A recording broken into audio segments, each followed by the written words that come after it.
Olá, senhores e senhoras, sejam muito bem-vindos, tá, ao nosso curso sobre fixação de subsídios para os agentes políticos. O meu nome é Jorge, eu sou auditor de controle externo do DCM e estarei junto com vocês aí nessa empreitada. Bom, pessoal, é nítido, né, que atualmente uma das grandes preocupações aí dos gestores públicos é o gasto com o pessoal. A administração pública ela tem buscado cada vez mais, né, uma rota segura na condução de uma gestão sólida e próspera, tá, nos municípios goianos, atendendo aos limites da Constituição Federal e também aos limites impostos aí pela Lei de Responsabilidade Fiscal.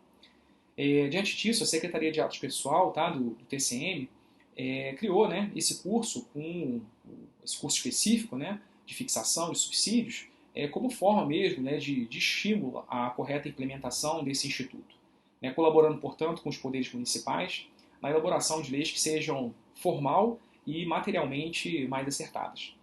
Assim, este curso ele busca apresentar brevemente, tá, o processo que culminará nas leis, né, que fixarão esses subsídios, usando como base os regramentos constitucionais e também, né, os atos normativos do tribunal que orientam, né, o conteúdo mencionado.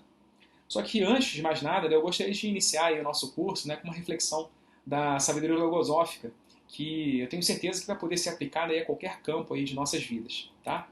E o que eu gostaria de trazer está aí, tá? Eu vou ler com vocês. A colaboração, no sentido amplo e elevado da palavra, implica compreensão das circunstâncias, das necessidades, das exigências e do conjunto de fatores que regem, de tempos em tempos, as situações que se criam para os povos e homens, coletiva e individualmente, como imperativos de cada uma das horas às quais se deva render tributo, porque são as que marcam as etapas que a humanidade vem percorrendo desde que começou sua marcha pelos caminhos do mundo. Tá, pessoal? Então, desse fragmento aí, eu compreendo que para que a gente possa, né, extrair dessa verdadeira colaboração, nós devemos compreender nessas circunstâncias, essas necessidades que nos cercam, para que nós possamos aproveitar, no caso aqui específico do nosso curso de fixação de subsídios, tá, nesse ano eleitoral. Bom, pessoal, diante disso eu vou seguir esse sumário, tá, que vocês estão observando aí na tela. O foco dessa primeira aula vai ser isso que está em negrito e, posteriormente, né, na segunda aula, eu vou analisar esses outros tópicos aí que vocês estão observando, que não está em negrito, tá? Bom, então eu vou procurar nessa primeira aula, tá, explicar alguns conceitos, tá, que são de suma importância para que os senhores e as senhoras, né, que lidam com o processo de fixação possam atuar, né, de maneira mais segura e assertiva, tudo bem? Bom, por fim, antes de iniciarmos, né, eu gostaria de agradecer a todos, tá, os comentários e sugestões que foram feitas, né, nos cursos que a Secretaria de Atos Pessoal já pôde elaborar, tá, para os senhores. A gente fica muito feliz porque isso colabora demais, tá, com o nosso trabalho mesmo, né, para que a gente possa ser mais assertivo, tá, nesse propósito. Então, por isso eu peço, tá, ao final aí a gentileza dos senhores continuando dando esse feedback, tá, para a gente. Bom, pessoal, vamos entrar então aqui nos conceitos. Conceitos, né? Primeiramente, eu queria esclarecer, tá, que existe, tá, essa distinção, né, entre o conceito de agente público, né, agente político e servidor público. Tá? Bom, o agente público, tá, é uma expressão usada para se referir a qualquer pessoa física, tá, que exerce uma função pública. Portanto, não importa, tá, se o agente ele foi eleito, se ele foi aprovado em concurso público, se ele é estatutário, se ele é seletista, se é função temporária, se tem remuneração, se não tem, tá? É simples, tá? Se exerce função pública, é agente público, tá bom? Bom, diferentemente dos agentes políticos, tá? Os agentes políticos, eles representam funções típicas estatais, né? De legislar, de julgar, de administrar. Enfim, são exemplos, né, próximos, né, os exemplos mais próximos da gente seria o quê? Seria o prefeito, né, os secretários municipais, né, os vereadores, tá? Só que assim, por outro lado, nós temos os servidores públicos, né? E os servidores públicos são aqueles que ocupam um cargo efetivo, tá? Ou o cargo em comissão. Então, para entender essas diferenças, né, vamos tentar agora misturar os três, né? Vamos comparar os três para ficar mais fácil. O agente público, tá, eles possuem uma abrangência maior, tá, enquanto os agentes políticos e os servidores públicos um alcance mais restrito, né? Ou seja, estes, né, que eu falei agora, os agentes políticos e os servidores públicos, eles são espécies, tá, do agente público como um todo, tá bom? Então acho que assim fica um pouco mais fácil. Tá? E por que essa distinção ela se faz necessária? Porque a gente vai conseguir precisar, tá, a quem a lei se destina. Tá? E no nosso caso, né, o de fixação de subsídios, né, de agentes políticos, vão ser para os agentes políticos. Então, dessa forma, a gente vai, além disso, né, satisfazer, né, os princípios da transparência, né, da generalidade, né, que vão nortear mesmo a elaboração desta lei de fixação. Tá bom? Então vamos falar então sobre a elaboração das leis, tá? Entrando um pouquinho nesse processo legislativo. Bom, uma proposição, por exemplo, para se tornar uma lei, ela precisa cumprir determinado rito legislativo para culminar, né, esse nascimento, né, e na posterior produção mesmo de efeitos desse mundo jurídico.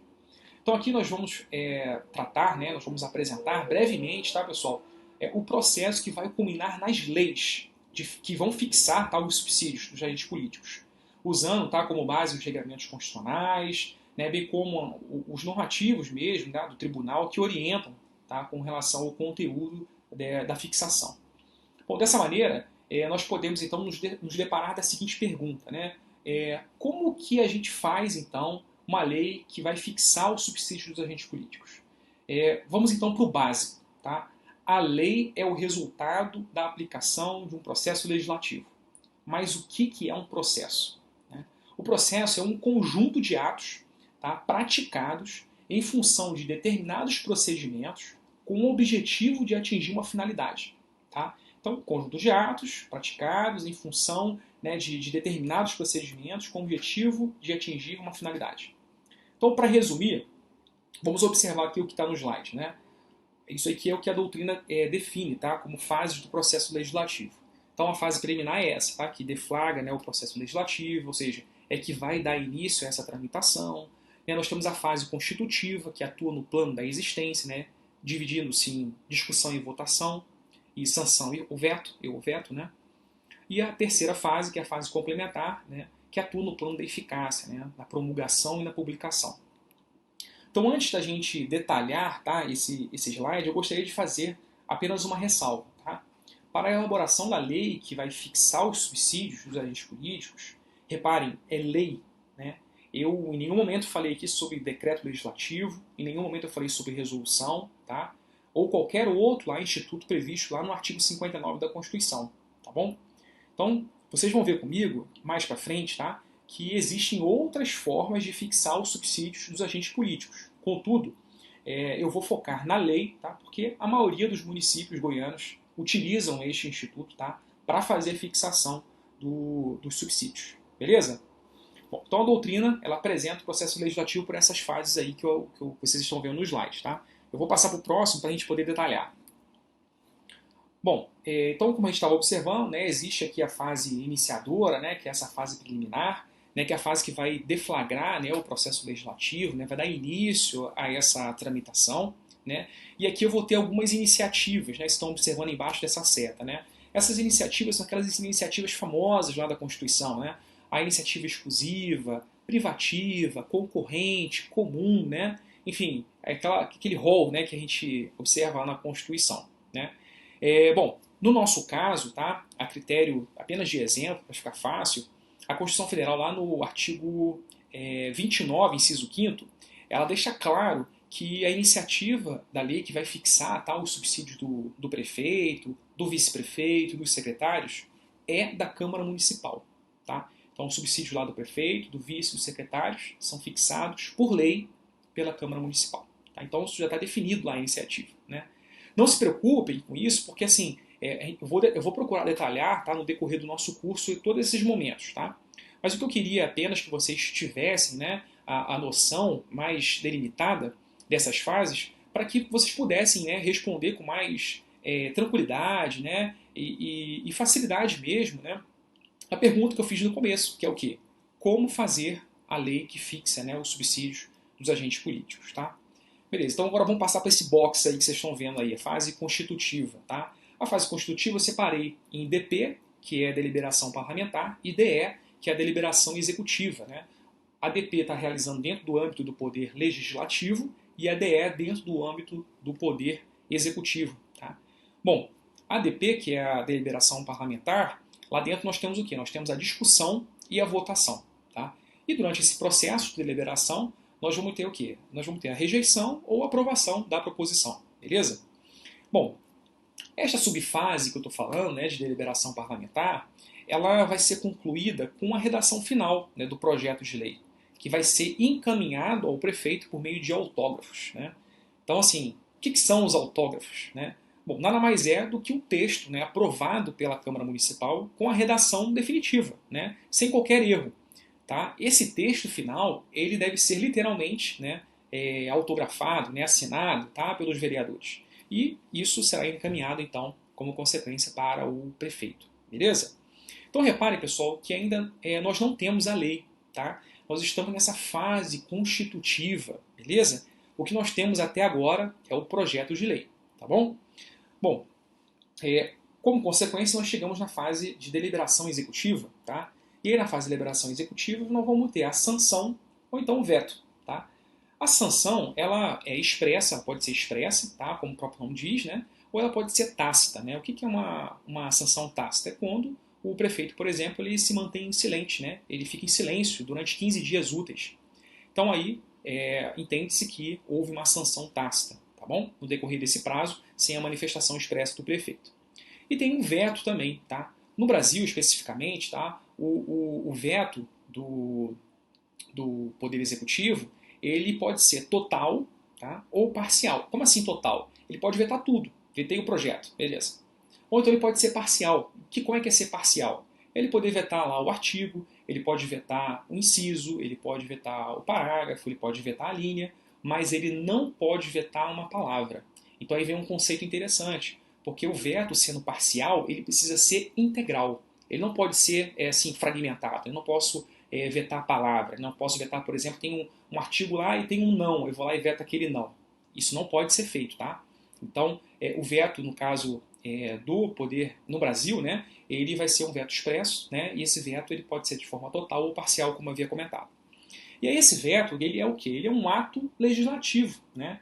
E ele pode ser caracterizado de duas formas, tá? Ele pode ser um veto jurídico, tá? Que é aquele quando o chefe do Poder Executivo, né, ele considera o projeto de lei inconstitucional, ou então ele pode ter um veto político, né? E esse veto político é quando o Poder Executivo, né, o chefe do Poder Executivo, entende que esse projeto de lei é contrário, tá, ao interesse público. Então, deu para entender mais ou menos esses dois pontos que eu estou trazendo dentro desse box da fase constitutiva? Beleza, então vamos tentar trazer algo mais interessante para a gente agora. Né? Vale então fazer uma pausa para a gente se perguntar o seguinte, né?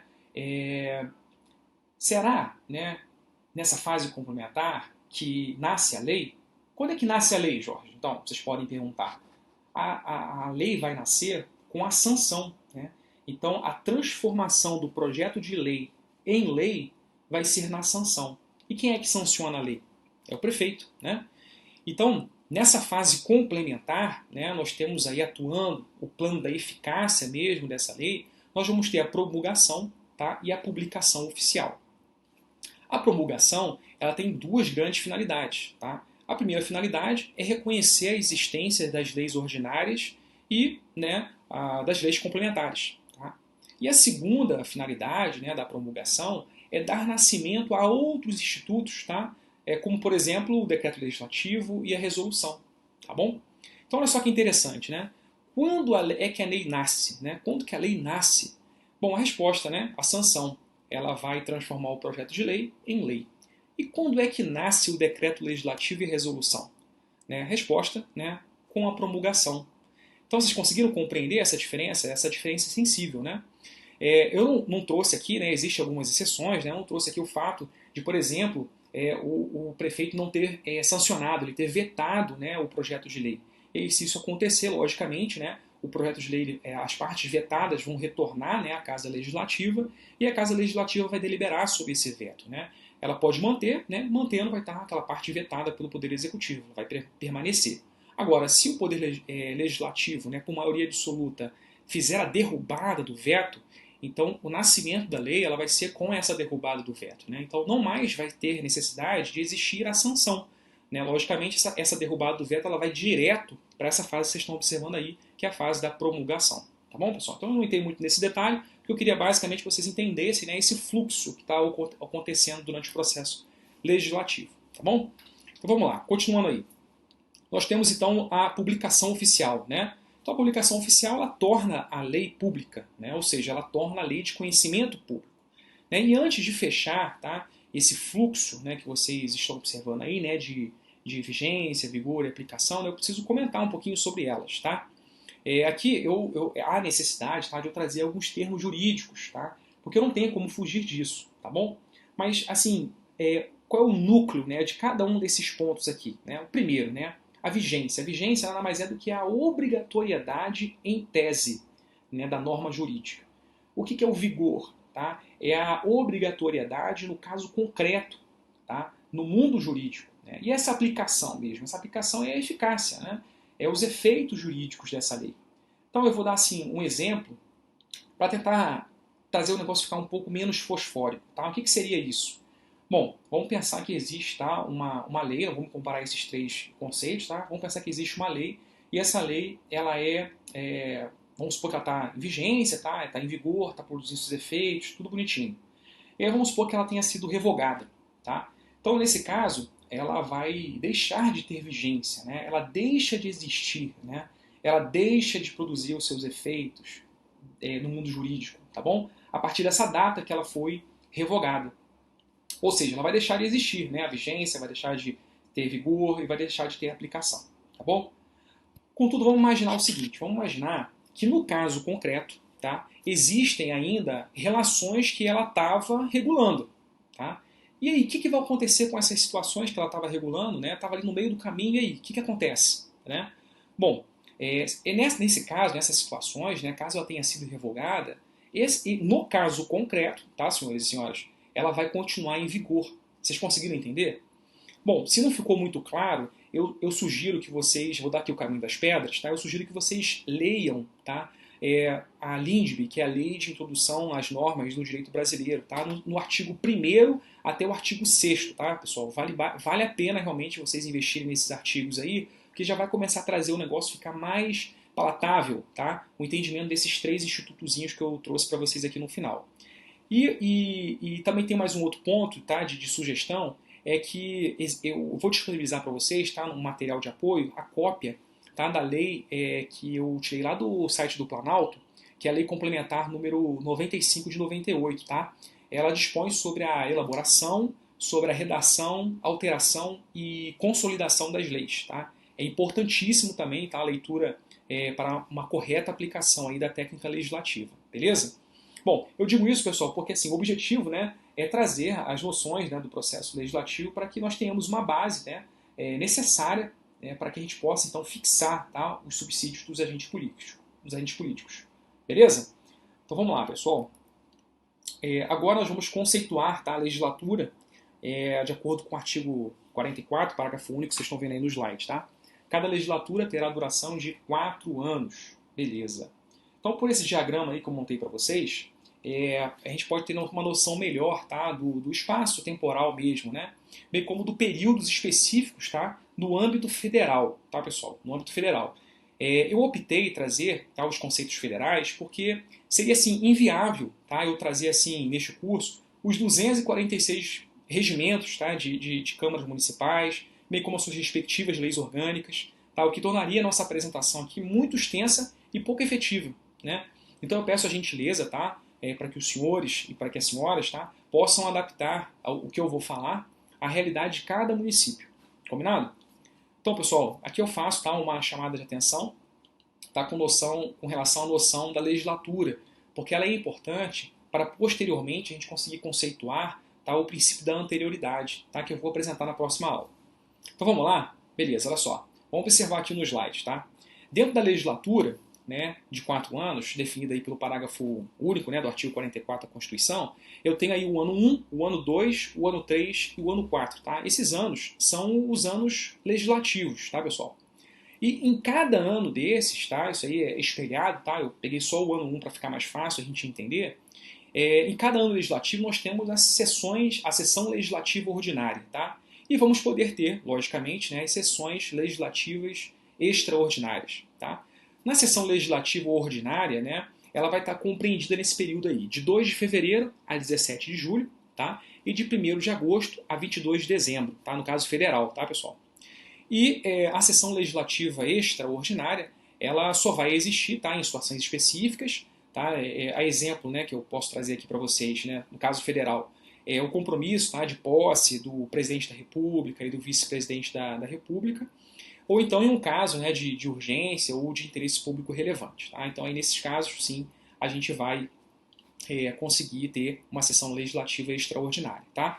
E ficou faltando só ali comentar sobre esses períodos, né, compreendidos. Né? O primeiro período da sessão legislativa ordinária, de 2 de fevereiro a 17 de julho, e o segundo período, né, da sessão legislativa ordinária, que é de 1º de agosto a 22 de dezembro. Tá bom, pessoal? E o recesso, né, logicamente é o que ficou faltando aí, né, o que está compreendido aí entre 17 de julho a 1º de agosto e de 22 de dezembro a 2 de fevereiro, tá bom? Do ano subsequente, beleza?